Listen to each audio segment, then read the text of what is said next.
मित्रों, ये एक हाथ रुमाल है और कुछ लोगों की फरमाइश है कि हाथ रुमाल में समा जाए इतना छोटा सा इकोनॉमी का कोर्स और हैंडआउट बना के दे दो। ये तुम 1000 से ज़्यादा पेज का हैंडआउट और 100 घंटों से ज़्यादा की वीडियो लाइव लेक्चर्स लोते हो तो हमको बहुत कष्ट होता है। अब पेजू के लिए ऐसे कुछ वीडियो बनाते रहते हैं यूट्यूब पे भरे हैं। वो असल में मैं मेडल के रूप में लेता हूँ क्योंकि मैं मशहूर आदमी हूँ, तो ऐसे लोग वीडियो बनाते हैं मेरे नाम पे। लेकिन उसका जवाब देना इसलिए ज़रूरी है ताकि भोले विद्यार्थी जो नए हैं वो गुमराह नहीं हो। तो देखिए, मैं आपको एक कहानी बताऊं और सत्य कहानी है। 2014 में जब मोदी जी प्राइम मिनिस्टर बने, उन्होंने डॉक्टर रघुराम राजन को ऑफिस में बुलाया, जो उस ज़माने के आरबीआई गवर्नर थे, और पूछा कि भाई तुम क्या काम करते हो, मुझे ज़रा ब्रीफिंग दो। कहा जाता है डॉक्टर राजन ने 5 स्लाइड की, सिर्फ 5 स्लाइड की पावर पॉइंट बनाई थी और उसमें बहुत बेहतरी से उन्होंने सब आरबीआई के क्या फंक्शन है, अभी बैंकिंग सेक्टर में क्या चुनौतियां हैं, बैड लोन वगैरह की। और इन्फ्लेशन कंट्रोल करने के लिए मैं चाहता हूं कि कानून में सुधार हो और ऐसा लिखा जाए 2 to 6% का रेंज होगा, एक कमिटी होगी, 3 आपकी साइड से 3 मेरी साइड से लोग होंगे, वो सब उन्होंने ब्रीफिंग दिया।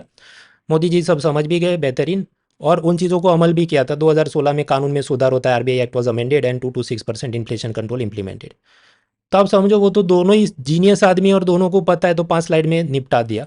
अब उसकी तर्ज पे आप अगर ये कहो कि अच्छा यूपीएससी की इकोनॉमी भी तुम ये हाथ रुमाल में आ जाए या 5 स्लाइड में आ जाए इतना समझा दो, तो मुझे उन सबको ये कहना है कि भाई मोदी जी को यूपीएससी का एग्ज़ाम नहीं देना था। उनको सिर्फ पॉलिसी प्रॉब्लम समझना था और उस हिसाब से सुधार करना था। अब जैसे आप देखो, 2023 प्रीलिम में यूपीएससी ने पूछा कि आरबीआई स्टरिलाइजेशन नाम की एक क्रिया करती है, वो क्या है।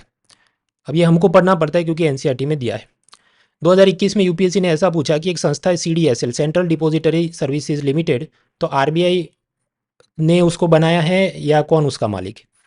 अब ऐसी भी चीज़ आई एम श्योर कि राजन ने जब 5 स्लाइड बनाई होगी उसमें ये सब छोटी छोटी जीके में वो नहीं गया होगा, पर हमें जाना पड़ता है, राइट। तो कुछ 6-7 जो फ्रीक्वेंटली आज क्वेश्चंस रहते हैं, मैं उसको आज, या मिथ्स कहो, उसको बस्ट करना है। एक तो तुम्हारे लेक्चर इतने लेंदी क्यों, करीब प्रीलिम और मेंस मिला के 130 घंटे की आपकी लाइव क्लासेस होती है। दूसरा, आपके हैंडआउट्स इतने क्यों लेंदी हैं, प्रीलिम और मेंस का मिला के 1500 से ज़्यादा पेज का होता है, और मुझे डर है इस बार उससे भी लंबा हो जाएगा, क्योंकि आप जानते हैं पिछले 3 साल से यूपीएससी बहुत ज़्यादा कठिन प्रश्न पूछ रही है, टफ क्वेश्चंस। तो उसको एड्रेस करने में भी मुझे थोड़ा और उसमें कंटेंट डालना पड़ेगा, तो लंबा भी हो सकता है। And I am not apologetic about it, मुझे उसमें आपसे कोई माफ़ी नहीं मांगनी है। मैं आपसे पैसे लेता हूँ आपको पास करवाने में मदद हो, ऐसी अच्छी अच्छी चीज़ बनाने की मेरी जिम्मेदारी। मीठा मीठा बोलना जिम्मेदारी नहीं है, पास करवाना जिम्मेदारी। तीसरा प्रश्न, प्रीलिम और मेंस के तुमने 2 कोर्स अलग क्यों कर दिए और क्या हमको डबल पैसा देना है, जवाब है नहीं देना है। चौथा, क्या मुझे इसके अलावा इकोनॉमी की और कोई किताबें पढ़नी है नहीं पढ़नी है, तो जवाब है कोई एक्स्ट्रा खर्चा है ही नहीं। पांचवा प्रश्न, कि ये आपका कोर्स कंप्लीट हो जाएगा उसके बाद बाकी भी इकोनॉमी तो रोज़ नया कुछ आते रहता है, तो मुझे एग्ज़ाम से पहले कोई फ्री अपडेट्स मिलेंगे कि नहीं, या फिर कि ऐसा है कि हर 3 महीने पे फिर से नया खरीदना है, जैसा सस्ता चाइनीज़ मोबाइल लेते हैं और 3 महीने के बाद ये अब धीमा हो जाता है, नया लेना पड़ता है। और ऐसे भी और छोटे मोटे जो प्रश्न हैं, I will address them today. देखिए, सबसे पहले जो मेरे कोर्सेज हैं, प्रीलिम का कोर्स जो होगा इकोनॉमी का 100 घंटे से ज़्यादा की लाइव क्लासेस होगी और 1000 पन्नों से ज़्यादा का प्रीलिम का हैंड आउट होगा। मेंस का जो होगा वो 30 घंटे से ज़्यादा की लाइव क्लासेस और 500 पेज से ज़्यादा का मेंस का हैंड आउट। तो प्रश्न ये है कि इतना ये सब लंबा क्यों हो गया। तो देखिए, जो मेरा कवरेज है इट इज़ कॉम्प्रिहेंसिव। अलग से एनसीईआरटी के अंदर ये सब माइक्रो इकोनॉमिक्स, मैक्रो इकोनॉमिक्स, ये वो फलाडिम का पढ़ने की ज़रूरत नहीं पड़े। सारे जो उसके कोर थियरी और कंसेप्ट है they are covered in class and hand out.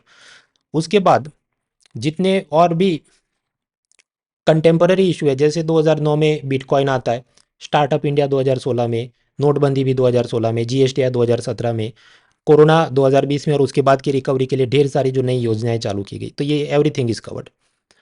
Latest budgets and economic survey चाहे 2022 का हो, 23 का हो, और भविष्य में 24 का भी आएगा, हालांकि उससे पहले आपका कोर्स खत्म हो जाएगा, तो वो सारी free updates, power point handout में आपको फ्री में दूंगा।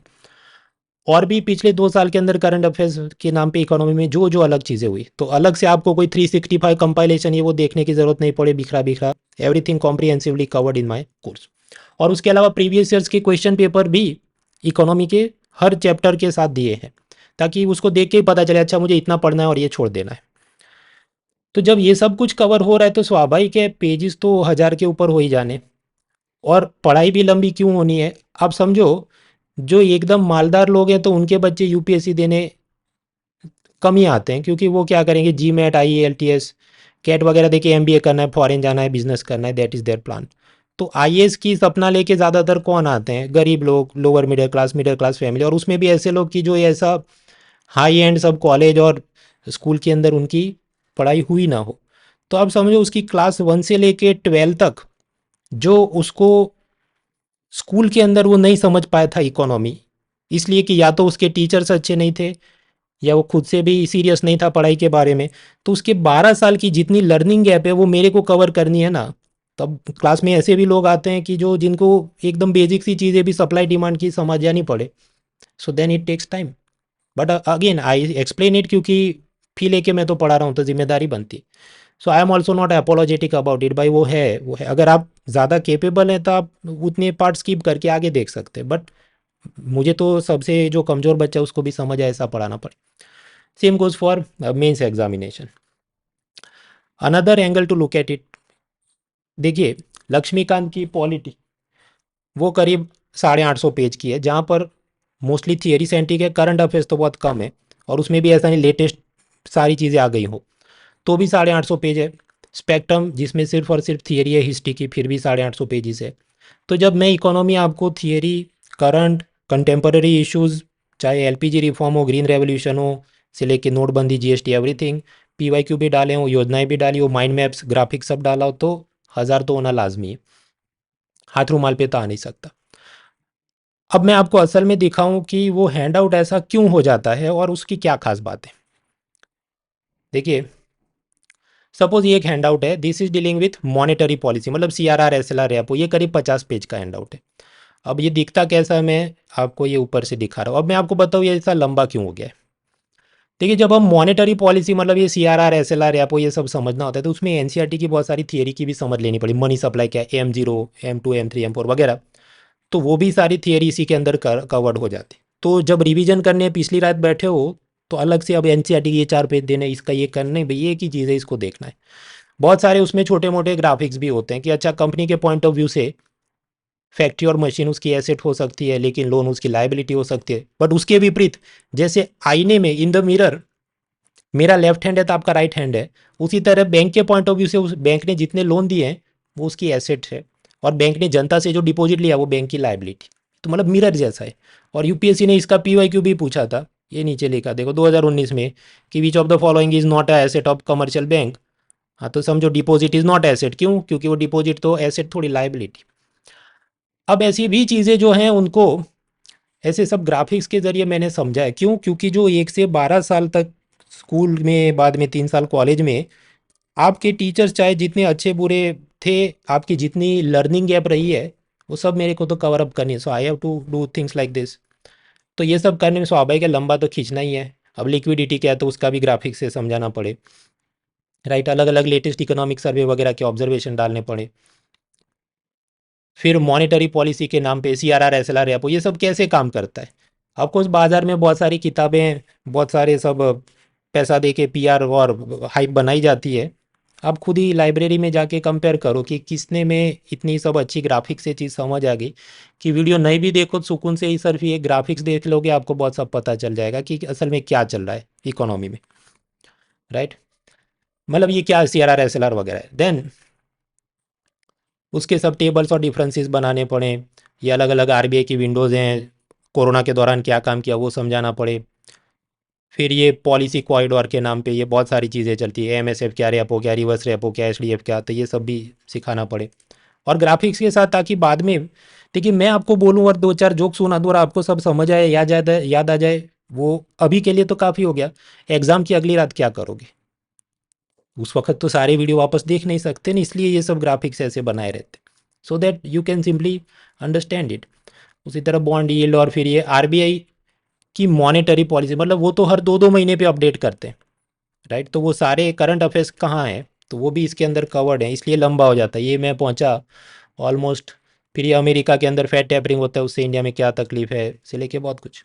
सो then it is inevitable, topic तो छोटा सा ही है, मॉनेटरी पॉलिसी। अब बोलने को मैं ये बोलूँ, अच्छा महंगाई से लड़ना है तो सीआरआर और रेपो को आप बढ़ा दीजिए, तो लोन महंगे हो जाएंगे और आप महंगाई से लड़ सकते हैं। But is that enough to help you in prelims and mains? No, ये तो 50 पन्नों की लेफ्ट राइट तो करनी पड़ेगी। और ये एक मुद्दा हुआ, ऐसे 6 पिलर्स हैं और उसमें भी छोटे छोटे सब pillar, so then yes it is going to be lengthy. तो यूजुअली एक पिलर या सब पिलर के 50 पेज का हैंड आउट बन जाता है। उसमें देखो एक तो 3 पेज का तो इंडेक्स होता है, तो उसको आप असल में पेज के हिसाब से ना गिनो। अब मैं आपको दिखाऊं, ये जो 50 पेज का हैंड आउट था, 3 पेज करीब तो हैंड आउट के इंडेक्स हो गए। इंडेक्स में ऐसे क्यों देता हूँ, ताकि जब आप रिवीजन कर रहे हो तब सीधा देखोगे अच्छा मनी सप्लाई M3 ये तो मेरे को पक्का आता है, फिर ये मॉनेटरी पॉलिसी क्वांटिटेटिव टूल पक्का पता है, 2016 का इंक्रीमेंटल CRR अच्छा वो मुझे रिवाइज करके देखना पड़े, so you can directly jump to that. ताकि 50 पेज परीक्षा की पिछली रात पूरे आपको नहीं देखने पड़े, आप हर एक का इंडेक्स देख लोगे, आपको पता चल जाए ये वाला काम का था, कम काम का था, मुझे याद है नहीं है, आई विल चेक। तो इंडेक्स है, प्रीवियस ईयर के क्वेश्चन पेपर टॉपिक वाइज हर एक चैप्टर और सेक्शन के अंत में ही मैं दे देता हूँ, ताकि आपको पता चल जाए कि मुझे ये सीमा में इसको पढ़ना है। देखिए पॉलिटी की अच्छी बात क्या है, कॉन्स्टिट्यूशन तो बराबर वो लक्ष्मीकांत मतलब सिलेबस डिफाइन हो गया ना, इकोनॉमी में ऐसा डिफाइंड सिलेबस है नहीं। तो बाउंड्री आपको खुद बनानी है, ये देख के कि यूपीएससी की खुद की एग्ज़ाम और दूसरी एलाइड एग्ज़ाम, मतलब ये CDS CAPF इंजीनियरिंग सर्विस वगैरह में क्या चल रहा है, उस हिसाब से बनाना पड़े। पिक्टोग्राफिक एक्सप्लेनेशन और मीम्स की भरमार है। इंपॉर्टेंट कीवर्ड्स के हिंदी ट्रांसलेशन भी दिए हैं, जैसे आप इधर ही देख सकते हैं, लिक्विडिटी प्रेफरेंस थियरी, थियरी तो मतलब ये तरलता अधिमान। तो ताकि आप अगर मेंस में कुछ लिखना है तो अलग से डिक्शनरी और ये सब परेशान नहीं होना पड़े, आपको इधर ही सब मिल गया। थियरी से लेके लेटेस्ट करंट अफेयर्स की सारी कवरेज है। तो स्वाभाविक है इसके चलते ये सब लंबी चीज़ होना है वो लाजमी है और होके रहेगा। ये आजकल यूपीएससी में बहुत सारे ब्लॉगर्स आ गए हैं, उनकी एक कंटेंट साइकिल चलती है। यूजुअली मई महीने में अगर प्रीलिम होते हैं, अप्रैल में वो क्या करेंगे, 100 मोस्ट इंपॉर्टेंट टॉपिक, ये मेरा 5 पन्नों का PDF देख लो और इसमें काम हो जाएगा, गैस मास्टर गिरी ऑप्शन में कैसे एलिमिनेट करके तुक्के से पास हो जाए, मैं तो बिना पढ़े ही प्रीलिम पास कर गई थी वगैरह। मई महीना है, असल में उनके टॉपिक में से कुछ आना है नहीं और पेपर भी टफ निकलना है, तो फिर वो कैसे वीडियो बना, अच्छा वही टफेस्ट यूपीएससी पेपर, तो भाई तुम ये बोलो ना कि तुमने क्या पढ़ा था या तुमने 100 टॉपिक प्रेडिक्ट किए थे उसमें से कितने असल वर्ड बाय वर्ड आए। फिर ये सब सी सेट इनजस्टिस, चलिए वो तो बात बराबर है। सपना थियरी, सपना थियरी उनकी क्या है कि ये मैंने 100 टॉपिक प्रेडिक्ट किए थे लेकिन उसमें से नहीं आया, तो आपको सपना आ जाना चाहिए था कि 10 साल पहले द हिंदू में ऐसा आर्टिकल आया था तो यूपीएससी इसको पूछने वाली थी और तुमको मतलब दिव्य सपना आ जाना चाहिए था। And UPSC is testing IQ नहीं EQ। कोई भी ब्लॉगर का खोल के देख लो, एनुअल साइकिल में आपको मिल जाएगा। और फिर ये 2023 अभी अगस्त सितंबर तक आएगा, तो होता है ना कि खुद की लकीर लंबी नहीं कर सकते, दूसरे का लंबा है छोटा है कोर्स उसमें लगे रहते। पूरी कंटेंट साइकिल अब वीडियो पॉज करके देखना, तो वो उनकी आपको पता चल जाएगी। खैर, तो लेंदी लेक्चर और लेंदी हैंडआउट के बारे में भविष्य में भी कोई मेरे पे जितने इल्ज़ाम लगाए मेरे को घूम फिर के यही बात करनी है, तो ये वीडियो का लिंक मैं उनको शेयर कर दूंगा। तीसरा प्रश्न, तुमने प्रीलिम और मेंस के कोर्स दो अलग क्यों कर दिए, तुमको डबल पैसा चाहिए या क्या है तुम्हारा game, let me explain.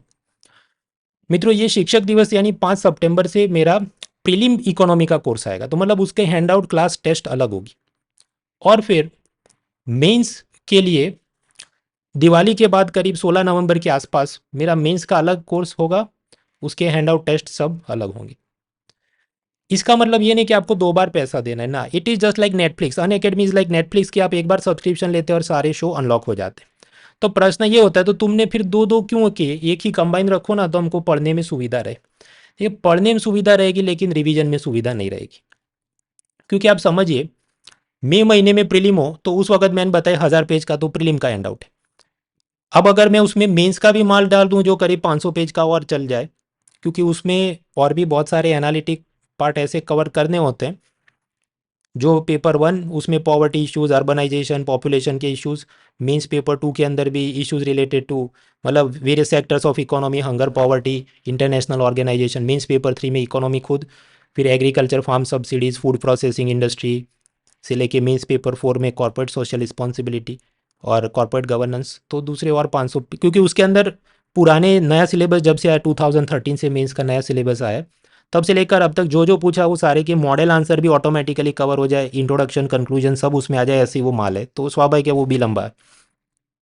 Now imagine if I give you a hand out that is 1500 pages long, जिसमें 1000 प्रीलिम का है, 1000 मेंस का है, और वो सब जुड़ा जुड़ा होगा ना, एक चैप्टर के अंदर थोड़ा ये है थोड़ा वो है, तो परीक्षा की अगली रात को it will become very difficult for you to revise it. जैसे वो घास के अंदर से एक सुई निकालनी हो, finding a needle in the हेस्टेक, ऐसी तकलीफ हो जाएगी आपको कि इतना सब मैं कैसे पढूं। इसलिए दो अलग हिस्से मैंने कर दी कि जब आप प्रीलिम का देख रहे हो तो सिर्फ प्रीलिम का देखो, जब मेंस का रिवीजन करना है सिर्फ मेंस का रिवीजन करो। Of course there will be some overlapping in two places, कि अब जैसे आरबीआई की मॉनेटरी पॉलिसी है तो महंगाई क्यों काबू में नहीं कर सकती, उसका एनालिसिस या रीज़न, तो कुछ रीज़न ऐसे जो एमसीक्यू बन जाते हैं, कुछ ऐसे जो एमसीक्यू की स्कोप नहीं, वो मेंस में ही सिर्फ उपयोगी है। तो जब पढ़ेंगे तो हो सकता है ऐसा 10-15% ओवरलैपिंग भी होगा और उस कारण से भी आपको लंबा थोड़ा हो जाएगा। अदरवाइज प्योरली करना होता शायद ये होता कि 800 पेज का सिर्फ प्रीलिम होता और 300 पेज का सिर्फ मेंस होता। तब वो तो इतनी तो भाई अब मेहनत आपको करने की वो मैच्योरिटी होनी चाहिए। So that is the reason. पैसा डबल कमाने का उसमें कोई रीज़न है नहीं, वो तो पहले भी उतना ही था लंबा और अब भी उतना लंबा है, सिर्फ मैंने हिस्से दो अलग कर दिए। अब मैं आपको दिखाऊँ, आप नेट पे सर्च करना मृणाल अनअकैडमी, आपको मेरा प्रोफाइल पेज मिल जाएगा ये वाला, unacademy.com/@mrunal.org। अब शुरू में सारे फ्री क्लासेस बराबर, फिर कुछ बैचेस और फिर ये अलग अलग कोर्सेज। अब आप बैचेस ज्वाइन करो तो भी ये सब देख सकते हैं, कोर्स ज्वाइन करो तो भी मेरा ये सब आप देख सकते हो, तो ऐसी चिंता करने की ज़रूरत नहीं ये वो क्या चल रहा है। हाँ, तो इसमें आप देखो देर आर 2 सेपरेट कोर्सेज, ये अलग प्रीलिम्स का और मेंस का अलग। इसमें 70 लेसन है, डरना नहीं, वो असल में क्या 55 लेसन होंगे और बाकी सब टेस्ट होगी, डोंट वरी। खैर मैं वापस आता हूँ, तो ये इस प्रकार से होने वाला है। वीडियो पॉज करके सुकून से देखना कि कब कब क्या क्या होने वाला है। अदरवाइज 5 सितंबर को आओ, मैं वहाँ पर आपको आराम से ब्रीफिंग दूंगा कि हम किस स्ट्रक्चर के साथ ये सब पढ़ने वाले। खैर इसके बाद चौथा प्रश्न, do I have to buy or read any other books. ये रमेश सिंह, नितिन सिंघानिया, संजीव वर्मा, श्री राम के नोट्स, वाजीराम के नोट्स और भी 25 जात की जो भी मिश्रापुरी, दत्त सुंदरम, ये वो, तो जवाब है नहीं पढ़ना है। क्योंकि आप समझो मैं आपसे पैसे किस बात के ले रहा हूँ। कोचिंग वाला जब आपसे पैसा ले तो उसकी मॉरल और प्रोफेशनल रिस्पॉन्सिबिलिटी क्या होनी चाहिए, टू सेव योर टाइम, आपका वक्त बचाना है। तो मैं आपसे पैसा भी लूँ, मैं कोई 1000 पेज भी देखो और तुम आगे जाके पूरी दुनिया भी देखो, तो उसमें आपका वक्त किधर बच रहा है। तो मेरी रिस्पॉन्सिबिलिटी में मुझे बोलना पड़े कि नहीं देखने की ज़रूरत है, क्योंकि वहाँ जो भी जाने लायक चीज़ें थी वो सारी अपने हैंड आउट में कवर हो रही। So it will save your time and effort. और आप खुद से भी लेफ्ट राइट करके और सब ढूंढने मत जाओ, फॉर सेम रीज़न कि आप अगर पैसा दे रहे हैं तो वो अपना टाइम बचाने के लिए दे रहे हैं। और इसका पैरेलल भी सही है, आप कोई और इंस्टीट्यूट ज्वाइन करते हैं, वो आपको कोई मटेरियल देते हैं तो उस पर भी उतना ही विश्वास और श्रद्धा रखो। फिर ये नहीं मैं वो पढ़ रहा हूँ फिर मैं इधर देखने आ रहा हूँ, तो डबल डबल मजूरी करोगे तो उसका कोई फ़ायदा नहीं। कि बहुत सारी चीज़ तो उधर देखा इधर देखा एक ही बात है, श्रद्धा होनी चाहिए। अभी जो जो बड़े टीचर्स हैं यूपीएससी फील्ड में, जब वो लोग नहीं थे तब भी तो लोग आईएएस पास करते थे, तब किसी और का मटेरियल देखते थे, राइट। पर श्रद्धा होनी चाहिए, फेथ इज रिक्वायर्ड। फिर पांचवा प्रश्न, विल आई गेट, अच्छा इसको मैं थोड़ा और बता दूं, do I have to buy or read any other books. Read any other books में आप देखिए एनसीईआरटी की सिर्फ और सिर्फ क्लास 11 की India's economic development, story book जैसी किताबें, आज़ादी के बाद अपने को क्या प्रॉब्लम थे, एलपीजी रिफॉर्म्स आए, ये वो है। वैसे हम उसको पढ़ेंगे भी, पर उधर से आप पढ़ो तो आपकी वोकेबलरी थोड़ी क्लीन हो जाए for mains answer writing and ऐसे राइटिंग एंड इंटरव्यू लैंग्वेज, उसके लिए वो देखना है। बाकी कोई किताब देखने की ज़रूरत नहीं। ना आपको क्लास 11-12 में micro economics, macro economics, Tamil Nadu की माइक्रो इकोनॉमिक्स, मैक्रो कुछ देखने की ज़रूरत नहीं, वो सारी काम की जो थियरी अपने हैंड आउट और लेक्चर्स में कवर हो रही। इकोनॉमिक सर्वे देखना है, उसकी भी सारी चीज़ें यहाँ कवर हो रही है। बाद में टाइम मिले तो आप उस सर्वे के अंदर शुरुआत में जो इंट्रोडक्शन और अंत में कंक्लूजन होते हैं वो पढ़ सकते हैं, टू इंप्रूव योर वोकेबुलरी। बाकी जो उसका जिस्ट है नॉलेज है वो तो कोर्स में कंप्लीट हो रहा है। अच्छा, पांचवा सवाल, एक बार आपने ये पढ़ा दिया, मान लीजिए तुम्हारा कोर्स फरवरी में या जनवरी में कंप्लीट हो गया, फिर उसके बाद जितने अपडेट्स आएंगे तो मैं क्या करूँ, क्या हर 3 महीने फिर से तुम्हारा कोर्स खरीदते रहना है, तो जवाब है नहीं। देखिए आईफोन, फिर ये वन प्लस या वन नोट, जो नए नए उसके महंगे वाले फ़ोन आते हैं सैमसंग वगैरह, उसमें क्या खास बात होती कि वो आपको 3 साल 5 साल तक फ्री में ऑपरेटिंग सिस्टम अपडेट देते हैं। तो अगर आईफोन 13 लिया आपने तो फिर 14 लेने की कोई ज़रूरत नहीं, वो इतना ही अच्छा मक्खन जैसा चलेगा। आपको सिर्फ ऑपरेटिंग सिस्टम अपडेट करनी है और वो कंपनी फ्री में देती। तो उसी तरह मैं भी फ्री में अपडेट देते रहता हूँ, जिसको मैं कहता हूँ विन सीरीज। तो विन 22, विन 23, विन 24, हर साल ऐसी मैं सीरीज़ निकालता हूँ। उसमें भी जितना पेड वाले कोर्स में उतना ही सीरियसली और professionally content, power point, hand out सब आपको दिया जाता है। और हर साल मैं ये करता हूँ, तो कोई फर्जी प्रॉमिस कर रहा हूँ ऐसा नहीं, मैंने हर साल दिया। आप पुराने कोई भी स्टूडेंट है उनको पूछ सकते हैं। तो सारे फ्री अपडेट्स आपको मिल जाए। तो अलग से ये 365 572 ये कंपाइलेशन फला टीम का इकोनॉमी के लिए कुछ करने की ज़रूरत नहीं, सब कुछ उसमें आ जाएगा जितने नए अपडेट्स आए। तब समझो अभी जो कोर्स शुरू होगा, जिसको मैं कहूँ PCB 10, यानी पाकिस्तान क्रिकेट बोर्ड नहीं, post corona batch number 10। Corona के बाद मैं 10वीं बार ये पढ़ा रहा हूँ, उससे पहले भी कई साल से पढ़ा हूँ, पर कोरोना के बाद 10वीं बार पढ़ा रहा हूँ। वो समझिए सितंबर 5 सितंबर से लेके जनवरी के एंड तक में सब निपटा देंगे हम, प्रीलिम और मेन सब कुछ। उसके बाद नया कोर्स वो फरवरी वगैरह में चलता रहेगा, तो उसको मैं कहूँगा PCB 11, 11 टाइम होगा। तो आपको वो वापस से खरीदने या बैठने की कोई ज़रूरत नहीं, क्योंकि जितने नए अपडेट्स होंगे तो वो तो मैं फ्री सीरीज़ फरवरी में चलाऊंगा, Win24 सीरीज़, लेटेस्ट बजट और इकोनॉमिक सर्वे आने के बाद, तो उसको आप देख लेना। अब इसी तर्ज पे कुछ लोगों को ये प्रश्न होगा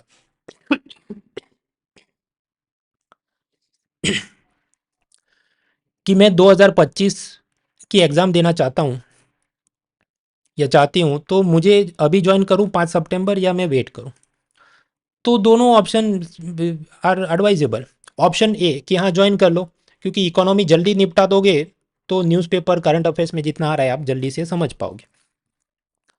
और अभी पढ़ लिया और वो आउटडेटेड हो जाएगा ऐसा तो है नहीं, क्योंकि उसके बाद में फ्री में 2024 में Win24, 2025 में Win25, ऐसी फ्री सीरीज चलाते रहूँगा, तो अपडेट आप फ्री में ले लेना। तो ऐसी बात होगी कि आईफोन मतलब जो भी 14 ले लिया तो 16 लेने की ज़रूरत नहीं पड़े, 15 और 16 तक फ्री अपडेट होते। या ऑप्शन बी, अगर आपको लगे नहीं अभी कॉलेज का सब ज़्यादा है लोड, नहीं संभल पाएगा, नो प्रॉब्लम, तो ऑप्शन बी आप ये सोच लेना 2024 की साइकिल में जो कोर्सेज आए, एक साइकिल चलेगी प्रीलिम और मेंस की कोर्सेज की फरवरी से लेके अगस्त 2024 तक, और उसके बाद प्रॉबेबली सितंबर से फरवरी, मतलब सितंबर 2024 से फरवरी 2025 तक। तो उसमें जो आपको जमता हो वो देख लेना। क्लास के फीचर में आपको बताऊं तो हर हफ्ते 4 दिन 5 दिन डिपेंडिंग ऑन क्या चल रहा है, रात को 9 बजे से लेके 2.5 घंटे की, यूजुअली 2-2.5 घंटे की क्लास होती है।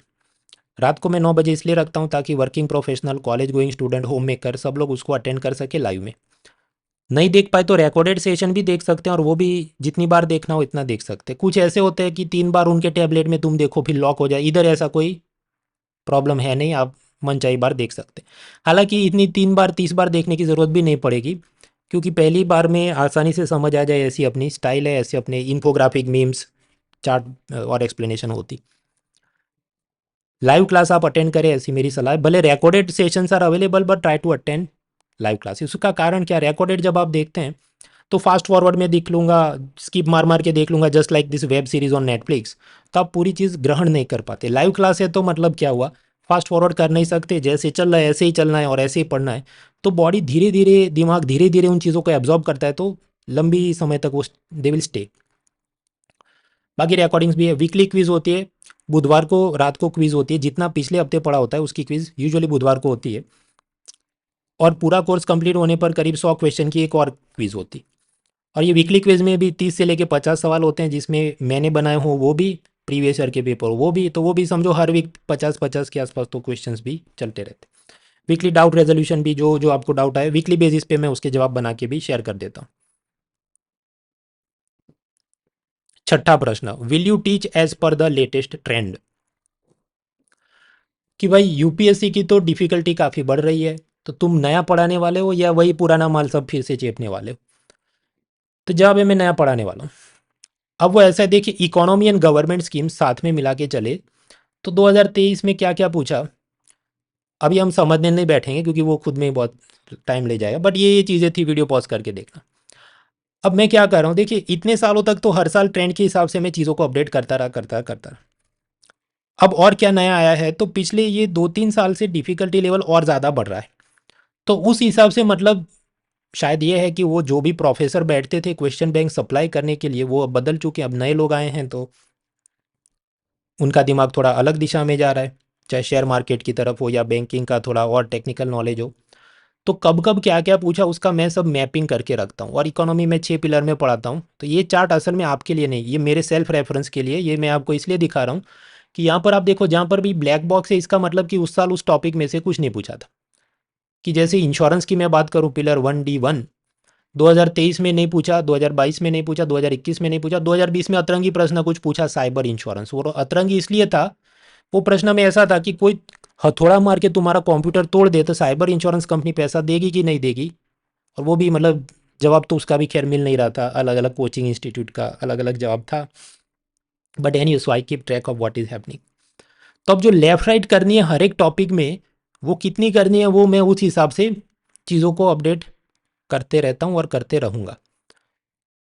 तो ये तो पिलर 1 की बात हुई, फिर पिलर 2 में क्या चला, पिलर 4 में क्या चला, 3 में क्या चला, 6 वगैरह में। तो छोटी बुद्धि से काम नहीं लेना है कि पिछले साल नहीं पूछा तो कभी कुछ पूछेंगे नहीं। वो ये भी डिपेंड करता है कि नए साल में क्या अपडेट्स आ रहे हैं। So accordingly I will keep updating the things. खासकर ये शेयर मार्केट का थोड़ा एक्सपांड करना पड़ेगा।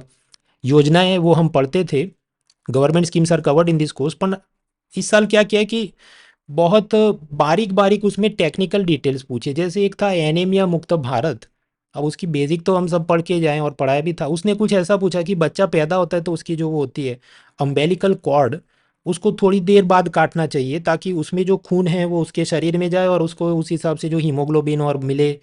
अब इतना बारीक हम पढ़ के नहीं जाते क्योंकि वो पूछने का रिवाज नहीं था। But yes they are asking, तो अभी जो जो योजना है थोड़ा और उसको एक्सपांड करके देखना पड़ेगा। सो इट इज़ पॉसिबल कि अब जो नया कोर्स आएगा उसमें उन चीज़ों के चलते hand out will get even more bigger. तो उसमें डरने की ज़रूरत नहीं, वो पढ़ना है तो पढ़ना है। फिर प्रश्न, क्या तुम माइक्रो इकोनॉमिक्स इसमें पढ़ाओगे, मतलब वो elasticity of supply demand angel curves वगैरह। तो जवाब है मैं नहीं पढ़ाऊंगा। और ये इसलिए नहीं कि मेरा घमंड है कि आलस है, बात ये है कि पिछले 12 साल में सिर्फ 2 ही बार माइक्रो इकोनॉमिक्स पूछा है। मैंने काफ़ी समय पहले एक रिकॉर्डेड क्लास लगभग मई महीने में 2 लेक्चर मतलब 5 घंटे में निपटा दिया था। हैंडआउट भी उसका था 30 पन्नों का। आपके पास टाइम रहे तो आप उसको देखना, वरना 2024 मई महीने में, 2024 के मई महीने में मैं नेक्स्ट कोर्स उसका बनाऊंगा। आप कहें फिर तुम डबल पैसा लोगे, नहीं। आप ये जो भी कोर्स लेते हैं तो रिकॉर्डेड कोर्सेज पुराने भी देख सकते हैं, तो आप वो देख लो। और आपने लंबा सब्सक्रिप्शन लिया उस वक्त एक्टिव है तो नया है तो देख लेना। देखिए माइक्रो इकोनॉमिक्स में कुछ नया मैं अपडेट करने वाला हूँ नहीं, क्योंकि 12 साल में 2 तो सवाल आए उस हिसाब से वो अपडेटेड है। तो अभी और पेट अपना दबा दबा के और क्यों दर्द उत्पन्न करना है जब तक वो नया कुछ पूछना चालू नहीं करे। तो पुराना भी देखो नया भी देखो, एक ही बात है। So microeconomics is not part of this. तो will you teach as per the latest trend, मैंने आपको बताया। बाकी एफएक्यू वगैरह में देखिए, मीडियम क्या होगा पढ़ाने का, medium bilingual Hindi English mix. Handout की बात है तो हैंडआउट प्राइमरीली इंग्लिश में है, लेकिन इंपॉर्टेंट जितने कीवर्ड्स हैं उसका हिंदी उसमें अनुवाद दिया होता है, ताकि आपको अगर मेंस में कुछ लिखना है कि फॉर एग्जांपल मॉनेटरी पॉलिसी की डेफिनेशन, तो आप पाएंगे यहाँ पर वो हिंदी में भी दिया होगा उसका, ताकि मेंस में आपको लिखते वक्त सुविधा रहे।